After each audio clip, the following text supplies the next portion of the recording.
Mesdames, Messieurs, bienvenue dans cette édition de ce lundi 5 octobre 2015. Au sommaire de ce journal, le changement climatique au centre d'un atelier ce matin au Palais du Peuple sur le réchauffement climatique.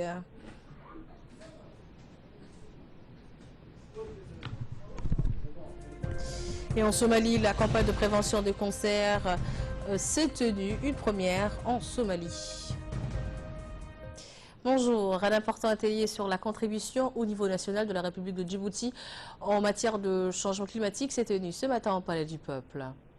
Sous l'égide du ministre de l'Environnement, Mohamed Moussa Ibrahim Balala, lors de cet atelier, il a été question des conséquences dramatiques des changements climatiques à travers le monde et en République de Djibouti. Ces changements, s'ils ne sont pas atténués par la mise en place des options telles que la géothermie ou encore l'énergie éolienne, l'énergie solaire, risquent de perturber l'écosystème à Djibouti. Le changement climatique se traduit par une augmentation de la température minimale, une diminution significative des jours de précipitations et une augmentation du nombre d'épisodes de catastrophes naturelles telles que la sécheresse ou encore les inondations.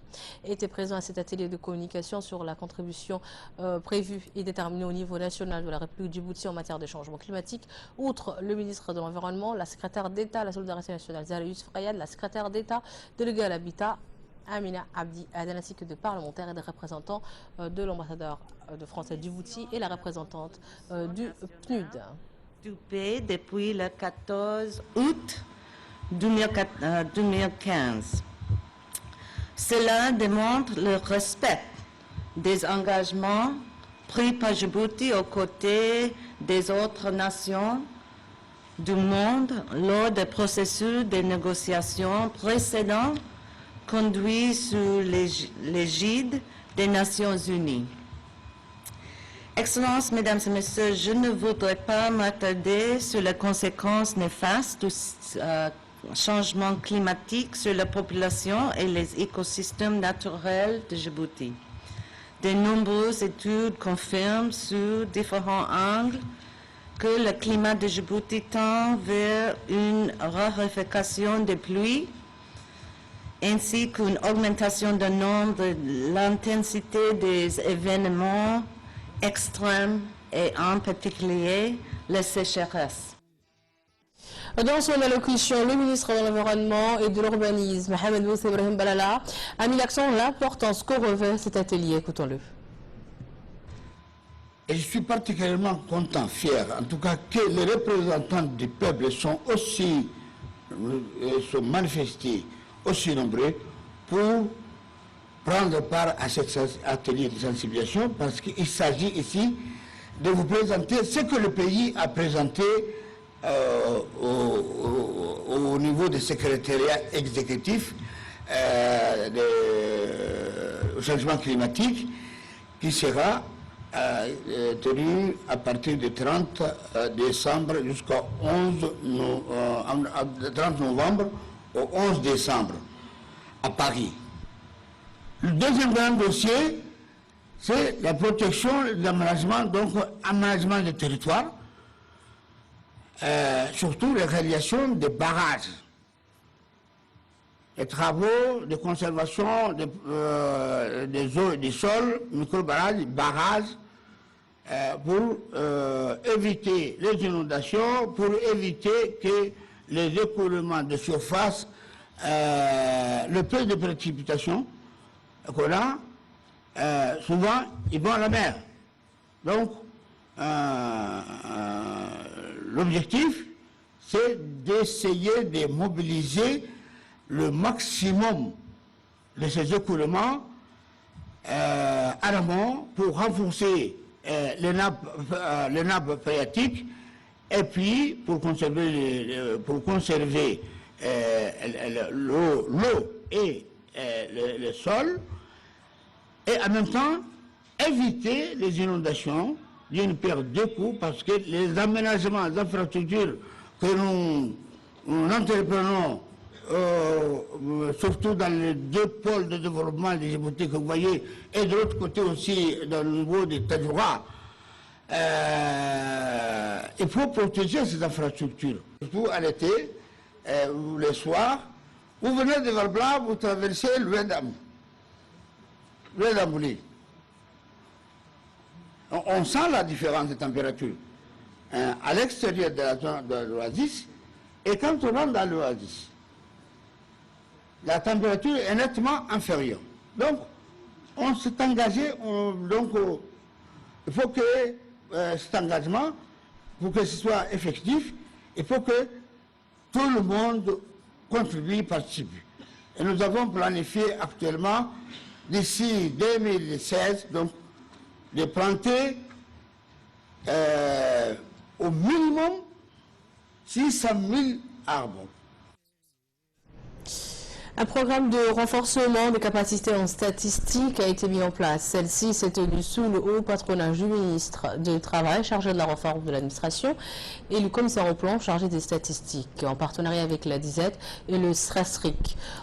Ceux-ci ont organisé ce matin un atelier de formation sur les statistiques de l'emploi. Explication avec Choukri Moussa. Cet atelier va durer 3 jours à compter du 5 au 7 octobre 2015 à l'INAP.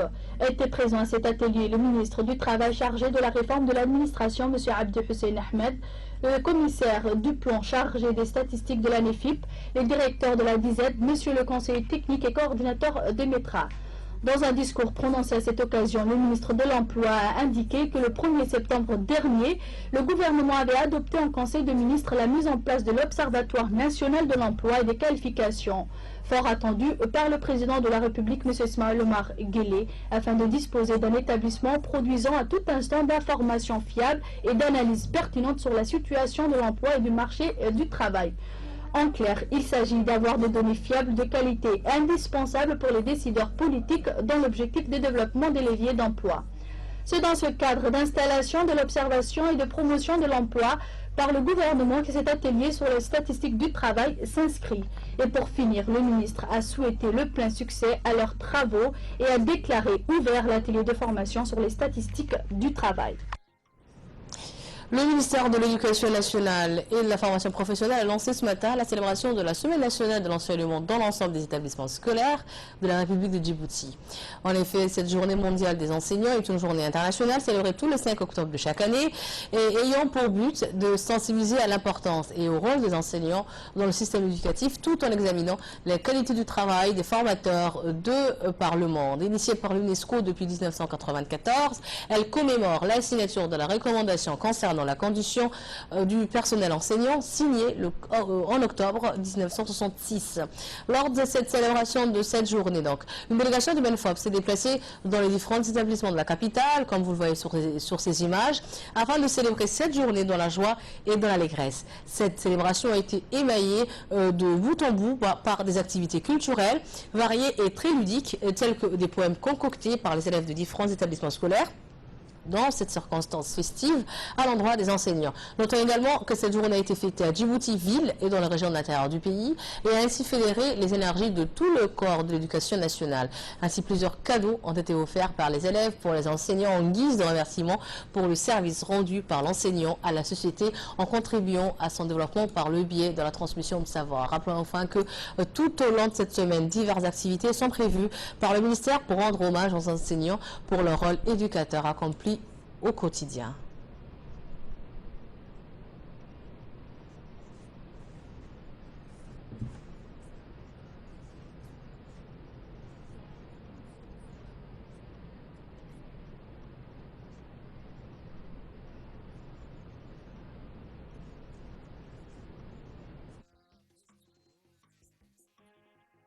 Enseignant, vous m'avez tout appris depuis ma première année avec beaucoup d'amour. Au fur et à mesure que je grandissais, je m'améliorais. Pourquoi une telle évolution? Parce que l'enseignement que vous m'avez donné n'égalait aucun autre pour moi. Parfois je me trompais et vous étiez là pour me recadrer et me mettre sur le bon chemin. Oh mon enseignant, mon cher enseignant, plus tard si je devenais médecin, ce serait par tes soins. Si je devenais avocat, ce serait grâce à toi. Si j'accédais à la présidence, ce serait grâce à ta patience. Oh mon enseignant, mon cher enseignant, aujourd'hui tu ne cherches aucune reconnaissance pour ta valeur et ta grandeur. Seul Allah le Tout-Puissant te rendra justice. En attendant, accepte ces mots qui viennent du cœur. Bonne fête aux enseignants dans ce cas.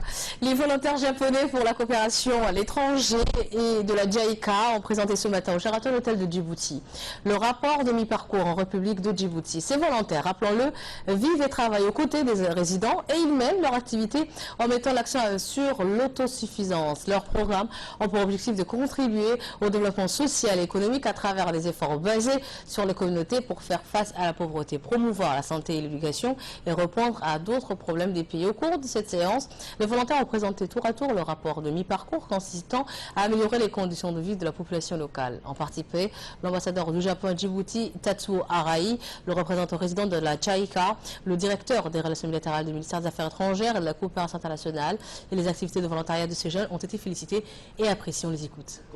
Et niveau local pour le bénéfice des communautés, des élèves et des instituts. Ils sont toujours avec des gens djiboutiens, en français ou vivant dans les communautés locales. Certains communiquant en français ou en langue locale. Mangent et rient avec les gens de là-bas, tout en partageant leurs connaissances et leurs expériences. Par conséquent, leurs activités sont très visibles aux Djiboutiens et sont très appréciées par eux. Tout d'abord, je me joins à la voix de mes prédécesseurs qui sont exprimés à ces micros pour exprimer ma profonde gratitude aux jeunes volontaires qui travaillent inlassablement au renforcement du lien entre les deux peuples, entre le peuple djibouti et le peuple japonais. Je voulais également remercier la JICA pour le travail qu'elle fait à ces niveaux-là avec eux, pour la patience qu'ils prennent, pour placer ces jeunes gens dans des endroits très reculés. Et je ne voudrais pas certainement oublier le rôle de l'ambassadeur et de l'ambassade pour le raffermissement continu de nos relations. Le comité national chargé du suivi du projet de chemin de fer Djibouti-Éthiopien s'est réuni ce matin à l'Institut diplomatique de Djibouti. Explication avec Hamza Mohamed. Le comité national chargé du suivi du projet de chemin de fer aujourd'hui à l'Institut diplomatique de Djibouti. L'objectif de cette réunion s'agissait en effet de faire le point sur l'état d'avancement des travaux du chemin de fer. Cette réunion a été présidée par le ministre de l'Équipement et du Transport, Moussa Ahmed, et a vu la participation du ministre de l'Économie et des Finances, Ilyas Moussa Dawale, et le ministre des Affaires étrangères, Mohamed Ali Youssouf, le président des autorités de port et des zones franches, le directeur du chemin de fer côté djiboutien, Mohamed Roblé, le directeur de l'ONIAD, le directeur administratif et commercial du port, Jamal Darar, les secrétaires généraux des ministères concernés ainsi que plusieurs techniciens et ingénieurs. Les travaux de construction de la nouvelle ligne ferroviaire Djibouti-Utopien prendront prochainement fin, selon le chef du projet de la partie djiboutienne, Khairé, soit 93% des travaux de chemin de fer ont été réalisés. Notre pays est en train de construire un chemin de fer qui fait partie du corridor qui relie l'Éthiopie à notre pays, enfin Djibouti. Bon, ce chemin de fer maintenant est arrivé à un stade où l'état d'avancement est très très important. C'est-à-dire, je peux dire qu'entre Guililé et Nagad, l'avancement est de 93%. Et puis entre Guililé et Doralé, enfin, je peux dire que je vais estimer à 36%. Bon, voilà. Déjà, ce qui veut dire que la réunion d'aujourd'hui avait 4 thèmes. Premièrement, c'était l'état d'avancement où la SDCF, Société Chemin de Fer, présentait l'état d'avancement de ces travaux. Donc l'état d'avancement, comme je vous ai dit, il est de 93. Juste les travaux de finition qui portent notamment les installations électriques, la ligne téléphonique et signalisation des réseaux restent à faire. Le poste frontalier commun entre Djibouti et Éthiopie est en cours de construction également. En effet, l'utilité de ces postes est de faciliter la rapidité de liaison de navires, de marchandises et de passagers. Soulignons que cette ligne de chemin de fer facilitera l'accès aux différents marchés de la région tout en reliant les capitales administratives des pays de la région. Actualité à l'étranger maintenant, notamment en Somalie. Pour la première fois en Somalie, une campagne de prévention du cancer est organisée. Les médecins ont remarqué que la prise de conscience du cancer chez les gens et la communauté est très peu. Ladan Assoui. Le cancer le plus fréquent en Somalie est appelé cancer du sein, cancer de l'os sauvage et aussi le cancer cervical. Tout le monde doit être au courant et savoir les risques que le cancer représente. En créant la sensibilisation, l'organisateur Mama Hawa Abi Fondation espère réduire la stigmatisation entourant cette information par l'intermédiaire de la prévention du cancer et accroître les comportements du public somalien à se protéger contre cette endémie. Selon le dernier rapport de l'Organisation mondiale de la santé, celle-ci estime qu'en 2014, les morts qui sont dues au cancer du sein en Somalie a atteint 68. Nous revoilà ensemble pour ce focus de ce lundi 5 octobre 2010. Très bon après-midi, 2015 plutôt. Très bon après-midi encore une fois à vous tous. Bienvenue à Nagad. Bonjour Nagad et bienvenue sur ce plateau. Donc il y a plusieurs thèmes, plusieurs points soulevés par toi. Donc qu'est-ce que tu nous proposes cet après-midi? Donc, je commence par l'élément national et qui, dans le cadre du programme de restitution d'études diagnostiques sur le pratique du MGF, abandon de la mutilation génitale féminine dans les zones reculées de la préfecture de Dora, de Gor Angar et de S'Ela. Le projet est financé par l'organisation internationale, bien sûr. Cette activité est organisée par la présidente de l'ACS, Hassan Touf, dans le siège de l'association de Tajora. À cette activité réalisée avec l'appui de la communauté de gestion communautaire de Tajora, qui œuvre dans la protection des droits humains, notamment la protection des jeunes filles contre toutes formes de violence, mobilisée une trentaine de participants. La religion et les sages-femmes la religion et le sage-femme ont animé un débat sur le point de vue et la santé. Il a été expliqué aux participants que la majorité des religieux influent sous sang en faveur de l'abandon du MGF qui ne tire pas leur source de la religion musulmane, ni aucun autre à cette pratique existante avant l'islam et pratiquée par les polythéistes et des athées. Hassan, il faut rappeler qu'il est la présidente de l'association des femmes de Tajora qui œuvre vraiment pour l'émancipation de la femme en général et en particulier les femmes de Tajora. C'est naturel d'éviter toute forme de violence contre ce qui a des conséquences néfastes sur les jeunes filles plus tard. Bien sûr. Et les gars en santé, nous allons parler de santé. Oui, nous allons parler de santé. Nous allons parler exclusivement des vaccinations des enfants, Choukri, où et quand faire les vaccinations des enfants. Donc, chose à ne pas retarder, chose à ne pas négliger. Les premières vaccinations se donnent dès l'âge de 2 mois. Il est possible de faire vacciner son enfant au moment des visites chez le médecin ou pédiatre. Il est recommandé de prendre rendez-vous plus tôt possible afin de bien suivre le calendrier de la vaccination sans retard. Les vaccins prévus dans le calendrier des vaccinations sont offertes gratuitement, Choukri. Et pour info, le carnet de vaccination permet de prendre note des doses et des dates de vaccins reçus. Il est important de l'apporter au moment des visites médicales puisqu'on les note aussi les mesures de croissance et toute forme d'information utile au sujet de la santé. Il est possible que votre enfant reçoive plusieurs injections au cours d'une même visite. Cette méthode n'augmente pas la fréquence et la gravité des effets indésirables. Non, pas du tout. Elle permet par ailleurs de diminuer le nombre de visites chez le médecin. Donc, un rhume, une diarrhée, une otite ne constitue pas un empêchement pour recevoir un vaccin. Pas plus que le fait d'une antibiotique au moment de l'injection. Toutefois, si votre enfant est malade au point d'être irritable ou qu'il pleure avec une température de 38 degrés, il vaut mieux reporter le rendez-vous.